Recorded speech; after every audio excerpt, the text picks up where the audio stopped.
Assalamualaikum warahmatullahi wabarakatuh. Kami dari kelompok 2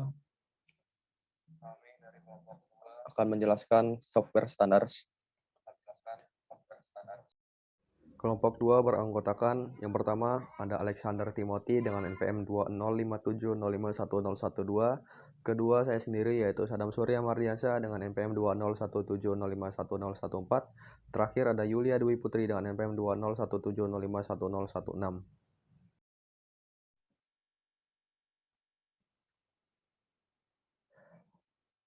Pertama yaitu definisi dari software standar.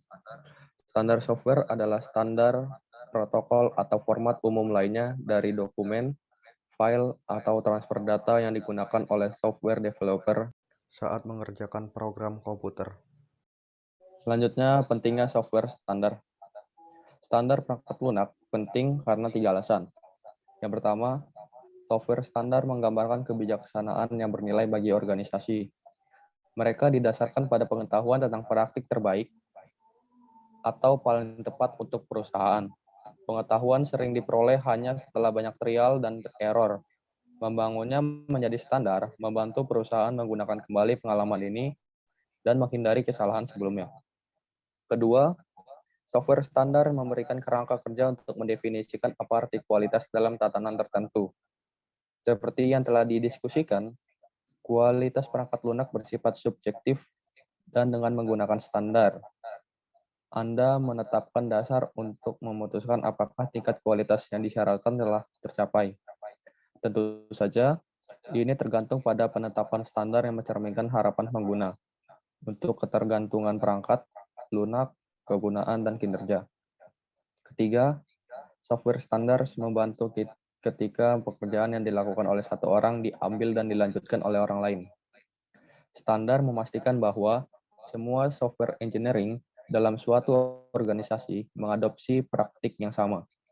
Akibatnya, upaya belajar yang diperlukan ketika memulai pekerjaan baru berkurang. Next. Selanjutnya yaitu jenis software standar. Ada 2 jenis standar rekayasa perangkat lunak yang terkait dapat didefinisikan dan digunakan dalam manajemen kualitas perangkat lunak. Antara lain, yang pertama, standar produk.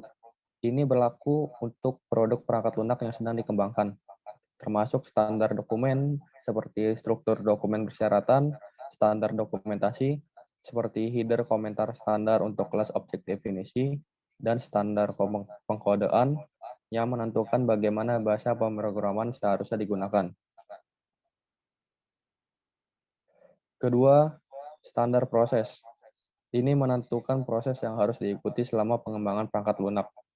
Harus merangkum praktik pengembangan perangkat lunak yang baik. Standar proses dapat mencakup definisi spesifikasi, desain, dan validasi. Proses, alat pendukung proses, dan deskripsi dokumen yang harus ditulis selama proses ini. Selanjutnya akan dijelaskan oleh Alexander Timothy. Pada Alex dipersilakan.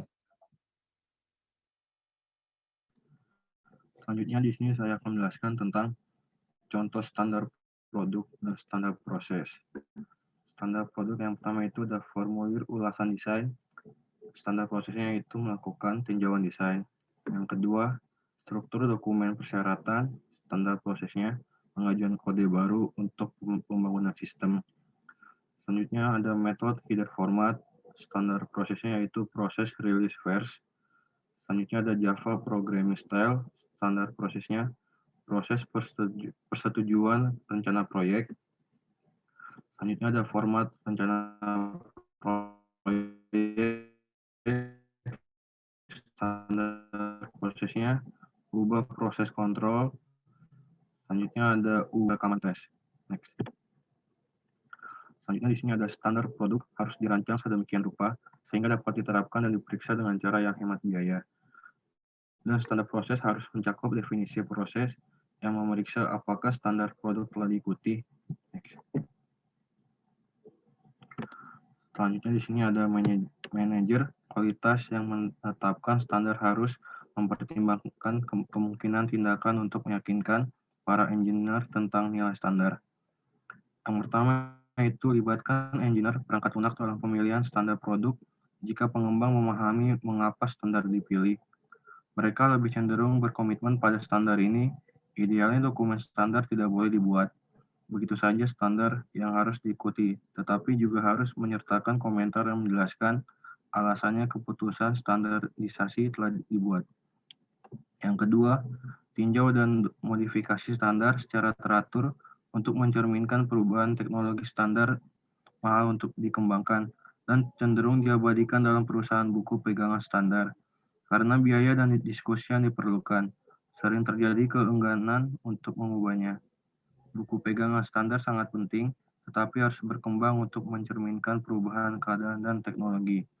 Yang ketiga, pastikan dukungan alat tersedia untuk mendukung pengembangan berbasis standar. Pengembang sering menemukan standar menjadi bukber ketika kesesuaian dengan mereka melibatkan pekerjaan manual yang membosankan yang dapat dilakukan oleh perangkat lunak.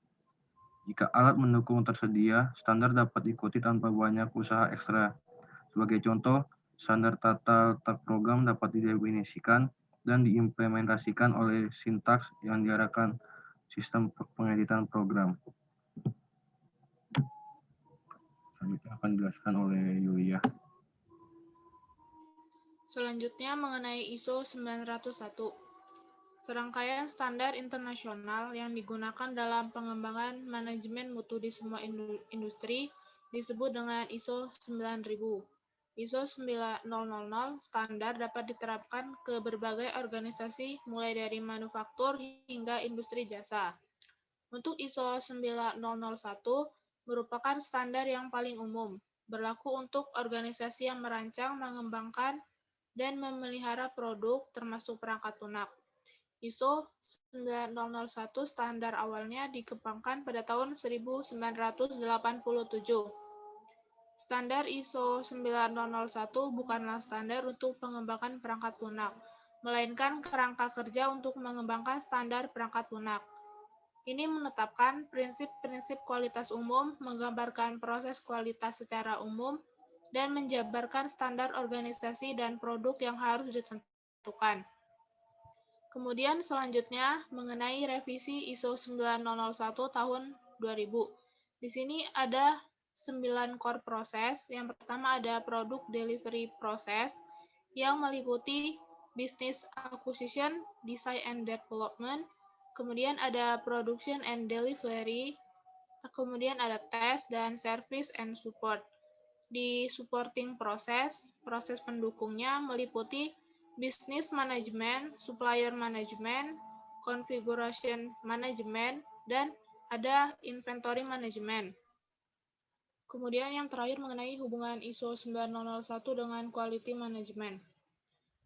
Di sini ISO 9001 quality model digunakan untuk organisasi quality manual.